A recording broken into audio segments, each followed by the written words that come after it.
Magandang araw, Binibining Adobas. Narito ang aking talumpati patungkol sa mental health awareness.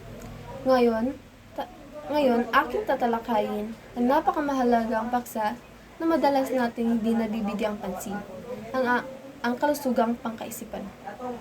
Sa kabila ng ating mga pagsulong sa lipunan, ang stigma at kawalan ng kaalaman sa mental health ay nananatiling hadlang sa maraming tao. Alam ba natin na ayon sa mga pag-aaral, isa sa bawat 5 tao ang nakakaranas ng mental health issues sa kanilang buhay? Hindi ito isang issue na dapat ikahiya. Ito ay seryosong kalagayan na nangangailangan ng ating pag-unawa at pagsuporta. Sa nakaraang taon, unti-unting lumalawak ang ating kaalaman tungkol sa mental health.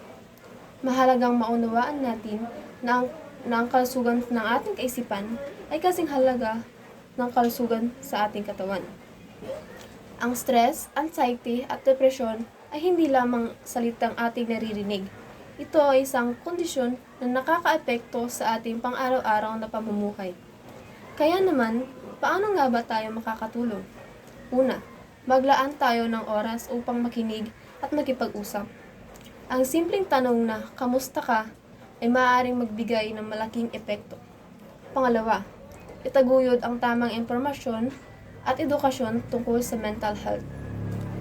Ang kaalaman ay kapangyarihan, at kapag tayong lahat ay may tamang kaalaman, may tamang impormasyon, mas magiging madali ang ating pagtanggap at pag-unawa. Ikatlo, itaguyod ang pangsuporta sa ating komunidad, ang programang pagsuporta sa ating komunidad. Maaaring ito ay seminar, support team, o simpleng aktibidad na nagtataguyod ng mental wellness.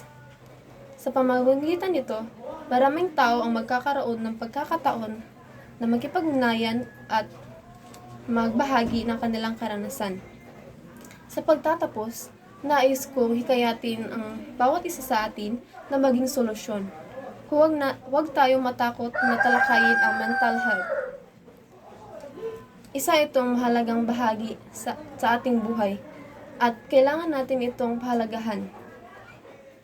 Sa ating pagsama-samang pagsisikap,